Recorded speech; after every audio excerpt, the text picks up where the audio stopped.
you're from Canberra originally? Yeah, Canberra, Australia. Yeah. So It sounds super Australian. You know? and how? So yeah, I guess that's it for me coming from Scotland to Germany is not too much of a trick. I did live in South Korea for several years before moving here, but Yeah, I've only been to South Korea like literally a single night. I got to stop over in Seoul, and I just was like, yeah, I know. I got to walk around in the middle of the night, like -4 or something. But it was just such a vibrant feeling place. Is that where you were? yeah. Oh, dude, yeah, I want to go back there really badly, actually. Save your pennies now because it's definitely more expensive since the last time we were, much like everything else. That's the only thing. Yeah. But I think as a travel destination, it's not really on the map. You know, it's people really? tend to go to Japan or further south, of course, into Thailand or Cambodia, Vietnam, and stuff for traveling aspects. But yeah, Korea's full of hidden gems. Well, I feel like, especially the last couple of years, like I'm just watching a series. Like, you know, you go through, especially nowadays, you pick a series and then you march through to the end of it, right? I'm watching All of Us Are Dead on Netflix, which is amazingly well done.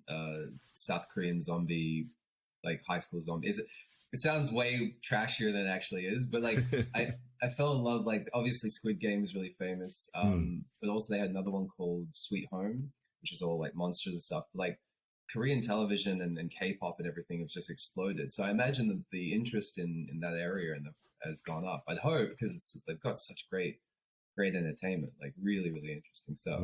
My wife's from South Korea, so I have nice. I have a never-ending supply of trashy Korean soap operas or whatever she's watching. From time to time, we'll watch something together, but she's, strangely enough, she must be the only South Korean one that's not into zombies then. Oh, she's married to me, so maybe that's why. So. She has to fill it out every day. Every morning when you wake up. When life imitates art and so on. Yeah. But yeah, definitely, it's the whole Hallyu thing, as they call it, like the Korean wave, the pop music thing. Yeah, I mean, it's an acquired taste, but yeah. But it's spectacular. But you got to give it, yeah, exactly. The other stuff, cinema-wise, and TV, of course, and all that. And I think they've taken the. I'll be interested to see how they take that Squid Games to the next level, whether it's anticlimactic and all that stuff. Or I think what's great about it is that this is like one of those times. Well, now, because of the age we live in, you're not going to see. You might, but I don't think you're going to see an American remake of Squid Game.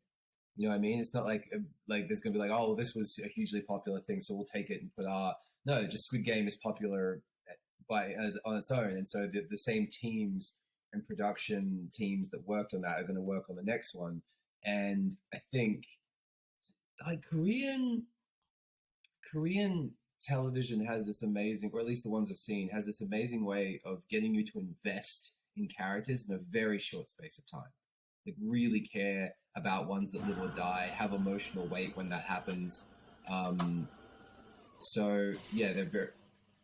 It's my coffee machine. Oh, right. I was like, oh Christ, they can hear us. They're not coming to get me yet, but it's just as we're talking about zombies and all things. So. Yeah, just something started up. Yeah, they're really good at that, and I think American stuff can be a little bit behind on that kind of thing. You can have shows of people and watch them play. You know, there's like people go, oh, you should watch this, and that's like, yeah, it takes about 4 or 5 episodes, but then you're like, dude, Korean's like half an episode. I'm with everyone. I care about all of them. I don't want anyone to die. Yeah, it's like, and that's a real art form. They've got that down to. It's very impressive. Well, just as you mentioned remakes, have you seen Old Boy?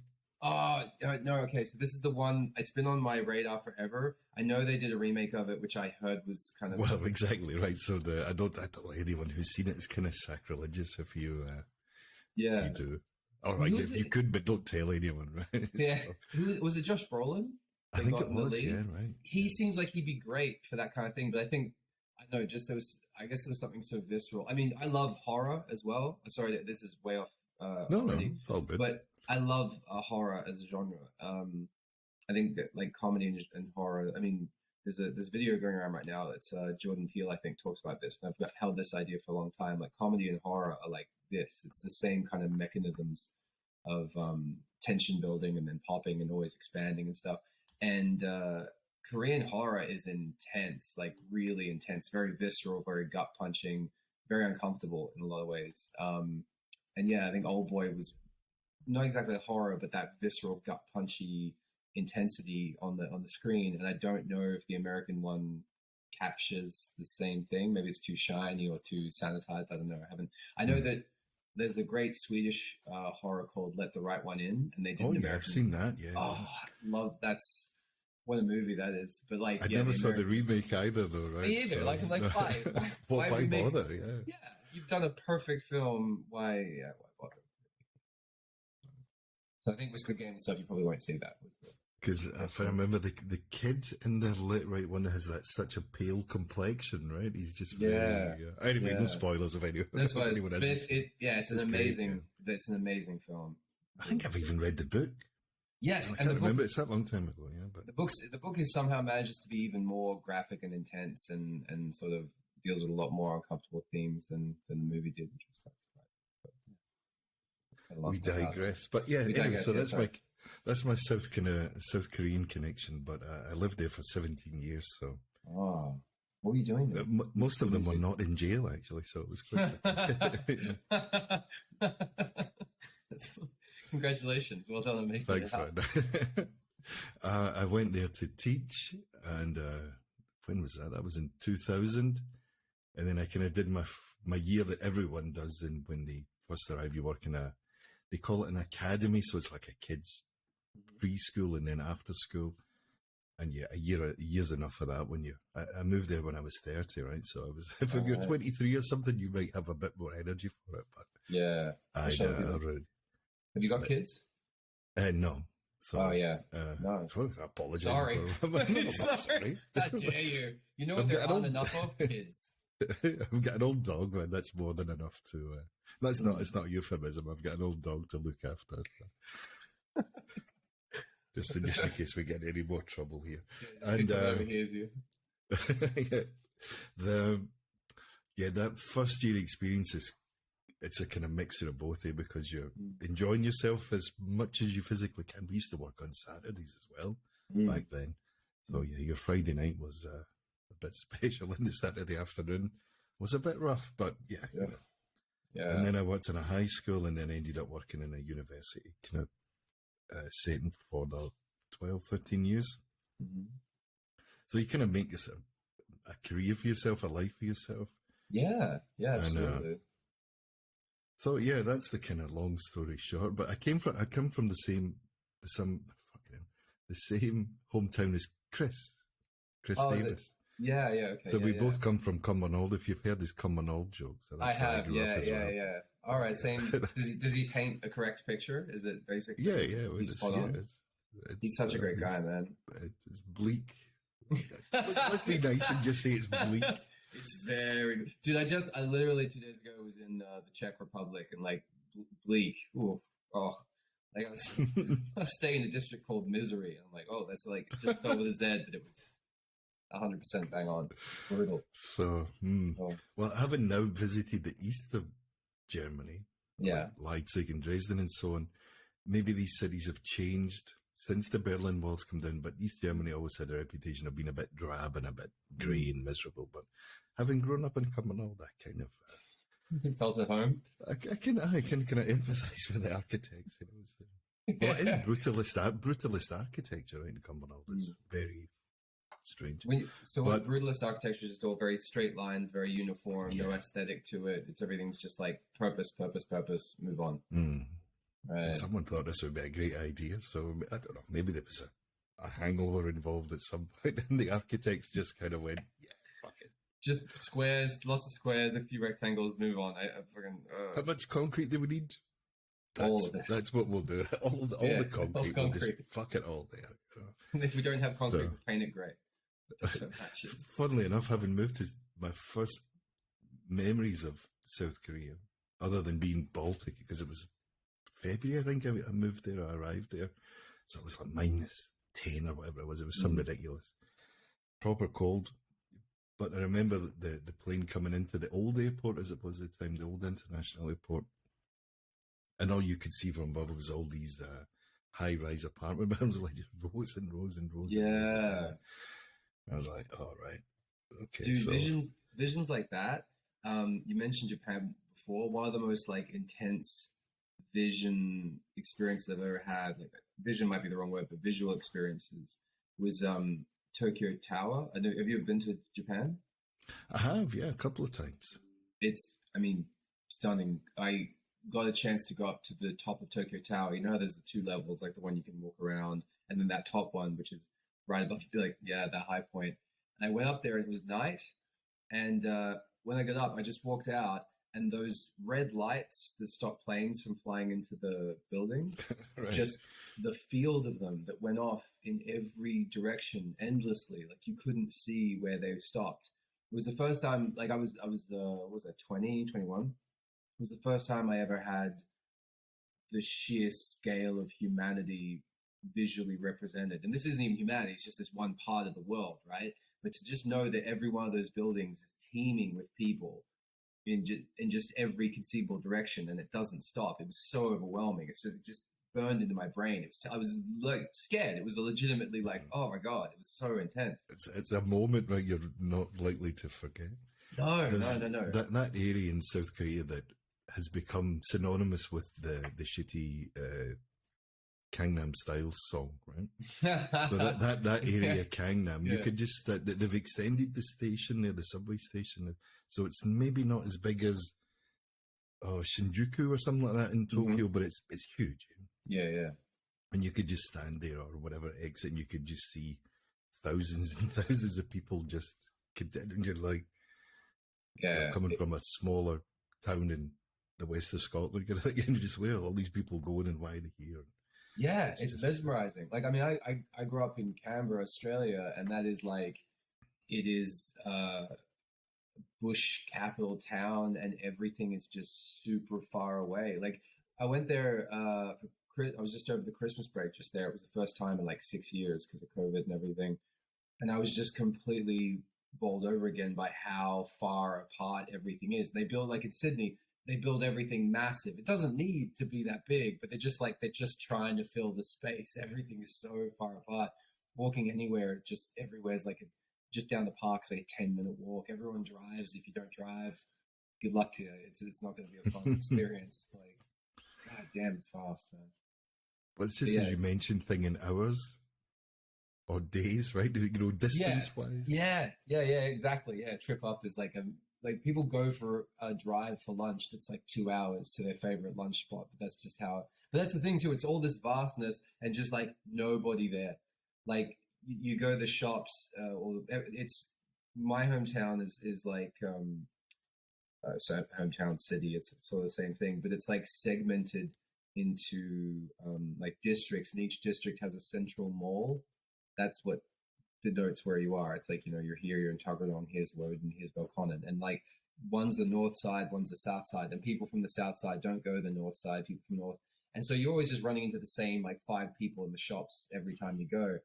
And so then to go from that, jumping across and just seeing seas of humanity swarming around each other and swarming, it's like, it is terrifying the first few times, but you kind of get used to it, and then you like it. Like in London, I used to hang out a lot in Leicester Square and Piccadilly Circus at night, just because that crazy crackly energy that place has. It's wild. It's very, very fun. But yeah, a lot of people.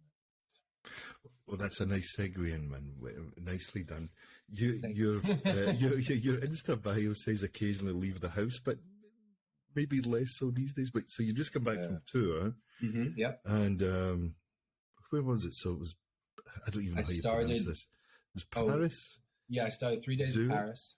I'll let you take over. No, yeah, sorry. 3 days in Paris, then Basel, then Zurich, then Munich, then Prague, then Innsbruck, and now I'm back here. I have another show tonight, but it's not part of the tour, so that was just the tour. It was my first European tour that was like my tour. I've done one before as a support, but this was my one, which was pretty cool. It's pretty special. And how's it been going? Or can we use the past tense? Yeah, how was it? Absolutely. I think I got a really great overview of a full tour experience because Paris was fantastic. I had a really great time there, and then Basel was really good. It was a small crowd, but one of those ones that's up for it, and so we just had. Sorry, I got something in my throat here. Excuse me. And so we just had a great time, and then Zurich was a big crowd, and that didn't go so well, and it's like, God damn it. And then Munich was amazing. That was huge crowd, great show. And then I found out the morning of Munich, the water main had burst in the club I was headlining in Prague. So they're like, we can't put you up at our club. You come do this little mic show. And I'm like, sure. And I went there, and that was just awful. That was like one of those, people staring at you, and you're like, what are you doing? Why are you here? Like, you're just angry. And then Innsbruck last night was spectacular. It was just a wonderful. Oh, but of course, sorry, I forgot to mention, trains got cancelled in the trip between Prague to Innsbruck. So I was like, what was meant to be, already a 7-hour journey became like nearly 12 throughout the whole day. And then I get there and I go to the venue, and you have to do that thing, and you're just drained already.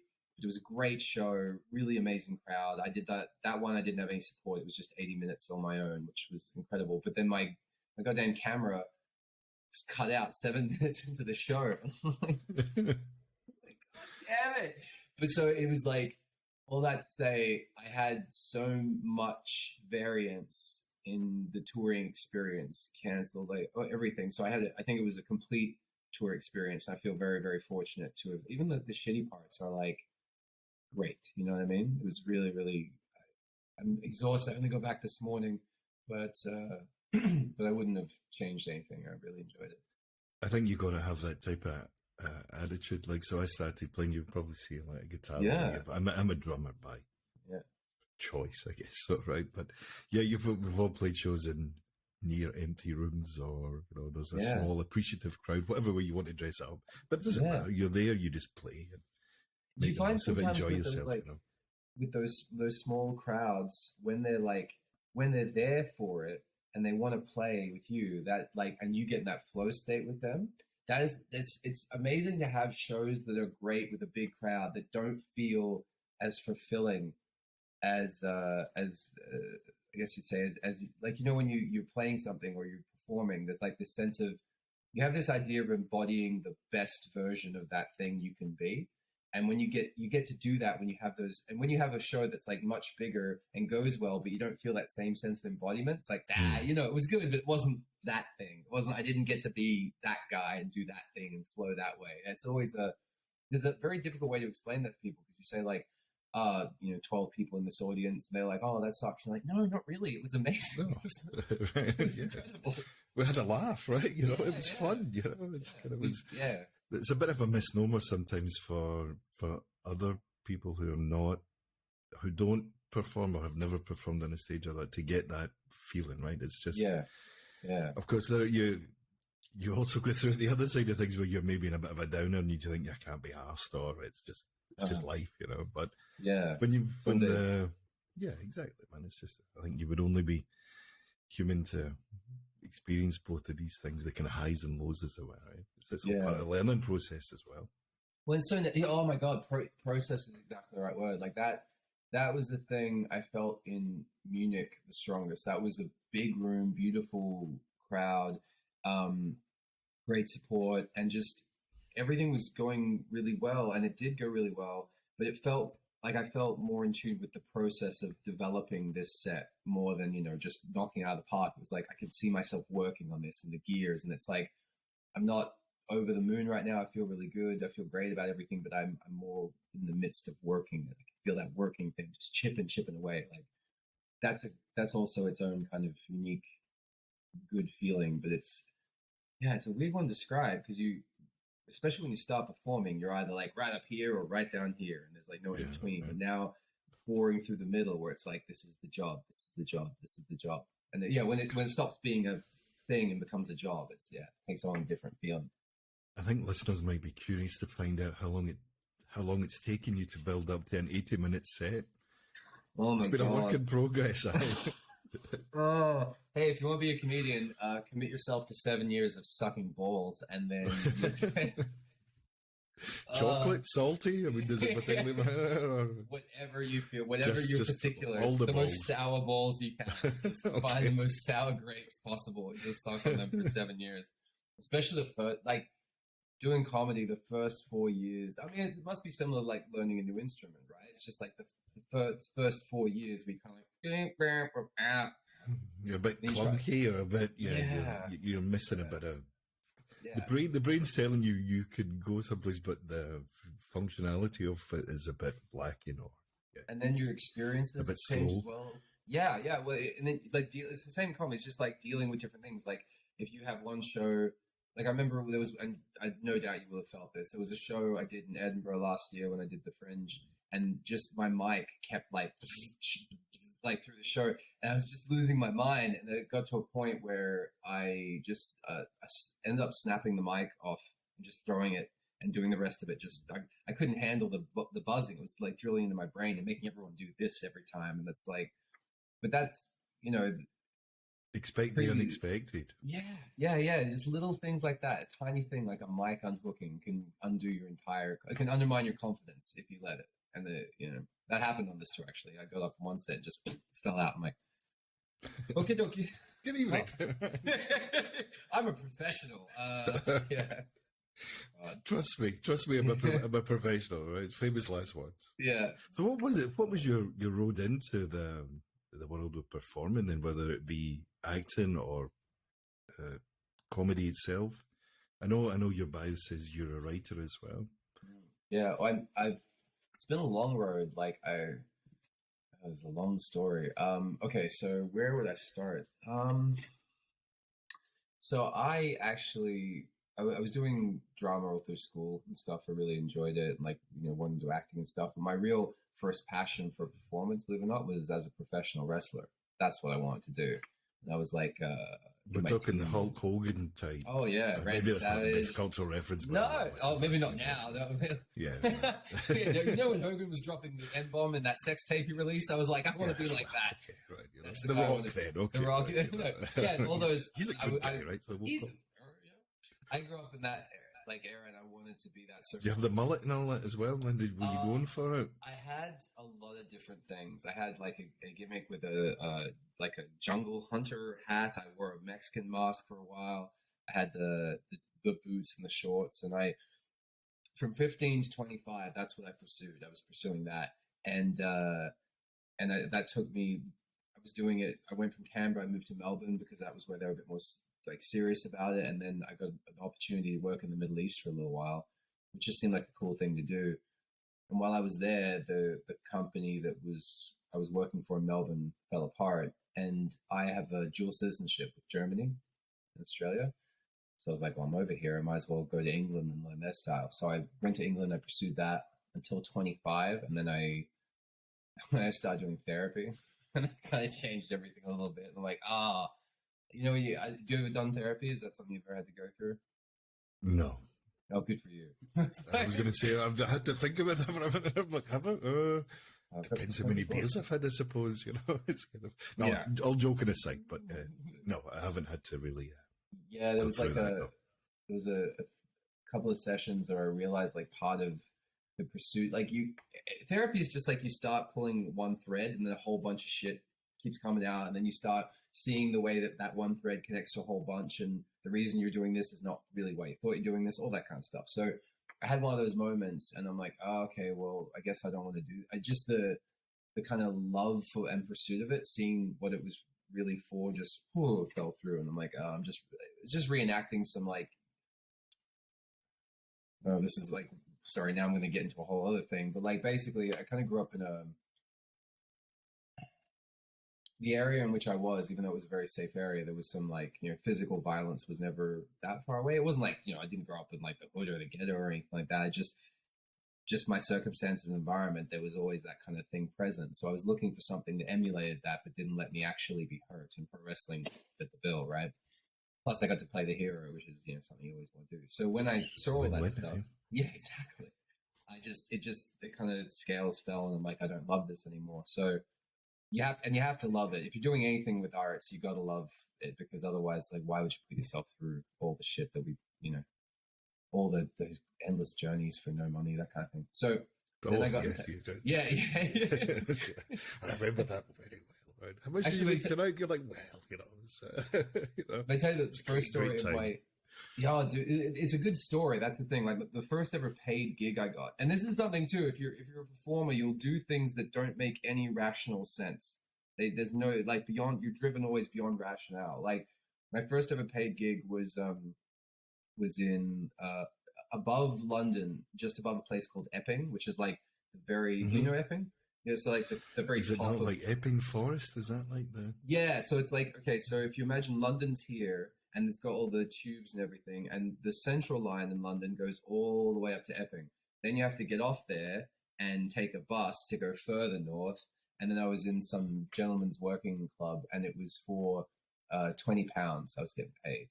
And the thing is, I was living in Switzerland at the time, so I flew across to London and stayed there for a weekend and got the train and got the bus, and then just died horribly, just absolutely died for like, I was booked for 12 minutes. I did okay at the start and then just, and just fucking just sat there sweating and dying for 12 minutes and feeling like death. The guy gave me my £20. I'd spent at this point, the whole trip cost like 600 easily. And I came back here and I remember throwing the envelope on the table and I didn't touch it for 6 months. I couldn't even look at it. I couldn't open the money. I just felt so bad. But you know, it was my first ever paid gig. Like, you know, my girlfriend at the time was like, what the fuck are you doing? Like, why? But I can't explain it. Do you remember what you spent the 20 quid on? Did you have to keep it until the next time you went back to the UK? No, I think I just, at some point I had a few good gigs and felt like, okay, maybe I can, you know, I can probably use this now and go do something with it. I can't, probably just food, if I'm honest. There's a few other stories in here that go through like drug abuse and then getting sober and then rehabilitating and having no money and accruing a massive debt in the meantime. There's a whole bunch of those stories, but they're not going to serve the purpose of where we were going first. So we'll get to that eventually. Fine. Probably just there was like nicely paraphrased though, right? Thank you. Yeah, it's like years of tragedy, single sentence. There's one time I remember looking through my apartment, like scouring it for 5-cent pieces, like rapping, we call them here, but like just so I could, because I didn't have any food, but I knew I had enough change to maybe order a pizza. The poor guy, I remember him getting here and me being like, I had like $20 worth of 5-cent pieces I handed to him. He's just sorry, so buddy. disgusted. Yeah, he looked at me like, fuck you. I felt awful. But anyway, so once I stopped wrestling, I started pursuing acting. That was what I thought I would do. I would be good at being other people. And I got into like podcasts around that time and stuff and things that, you know, Joe Rogan, everything was blowing up. And I thought, you know what, comedy will probably help me be a better actor. So if I learn to do some stand up, it'll probably help. And slowly but surely across the years, what started happening was I realized that acting was not really something I enjoy. It's a great art form, and when it's done right, it's magical. Like theater acting and stuff I really enjoy, but anything filming is just a laborious pain in the ass. But what started happening was I was really, comedy slowly was tearing layers off me, making me deal with my other bullshit I hadn't dealt with and just forcing me to confront things about myself and letting me be a more honest version of myself with me. And then I started falling in love with it, falling in love with the craft of it, dying, but always, you know, working. And then, I just became obsessed with it, and acting sort of fell away, and comedy's become like the full, complete, all-encompassing obsession. So it's been pretty cool. Excellent, man. You just mentioned that, I don't know if there was a kind of subtle name dropping about playing the Fringe last year. What are your plans for this year? Are you going to go back to it no. since everything seems back to normal? Yeah, no, I had an amazing time there, and I think it's an incredible space to cultivate. It's a bit over congested, even if that's a real word. I don't know, but it's full, Yeah. right? There's nowhere to stay. There's nowhere to You have to get in super perform. early. Yeah, right. It's a really over congested marketplace. I just No, you're 100% correct. Right? No, but you're dead on, man. It's exactly that. And I mean, it's you played there before, right? You performed there? No. Oh, you know, I've seen people at the Fringe, and all that, up a close, as we say, right, in the west of Scotland, in Scotland. So the entrance to a tenement building, right, is a close. Or in Edinburgh, right. you'll find loads of closes, actually. So there's old wines and closes and all. Anyway, Scottish stuff. I love Scottish stuff. I love being there. I've been to Edinburgh like 4 times. I did.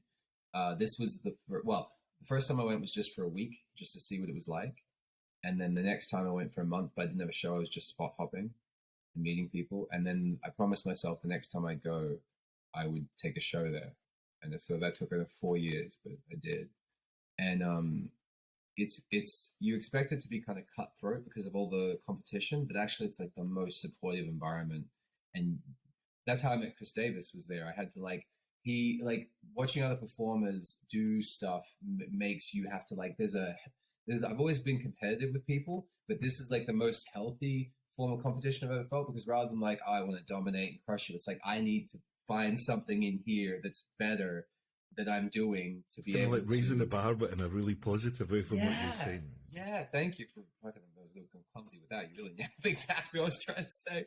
Yeah, and I did a show with Chris, and he went up and just stormed it, absolutely stormed it. I'm like, what the fuck am I going to do to follow this guy? Because he's so good. So, of course, I went up and got naked, which is what you do to sort of just draw attention to yourself. But I did it in a classy way, which Chris will tell you, because he was impressed with the way I did it. I didn't just go all out. I actually made a thing of it. Have you seen Silence of the Lambs? I did the Buffalo Bill dance. That's the whole thing. Anyway. But that is a podcast for another day. The whole it's a true crime podcast that'll end up being, but so it pushes you. But to answer your question shortly, no, because it also does this thing where it kills you in your ego. It lets you see you thought you were whatever makes you special in the area you're in. You're just another one of these guys here. I wasn't even the fourth father person talking about things in my venue, you know what I mean? So when I go back, which I'm looking at maybe next year or even the year after, I want to go back with something I went with 45 this time, and I want to go back with an hour that's actually just really solid and tight, so that I can put myself forward and make some impression with people, because the hours that some people do are so good and so well created. Do you know Jordan Gray? Jordan Gray's amazing figure, won just the bell of the ball at last year's Fringe, and is now doing shows all over the world. Really impressive.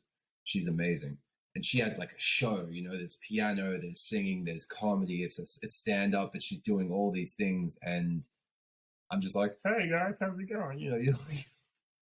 So I want to dig deeper and find something that's much more. Either my comedy is going to be 100 times better, or I don't know exactly, but I want to go back with something worthwhile. It's the short answer. So yeah.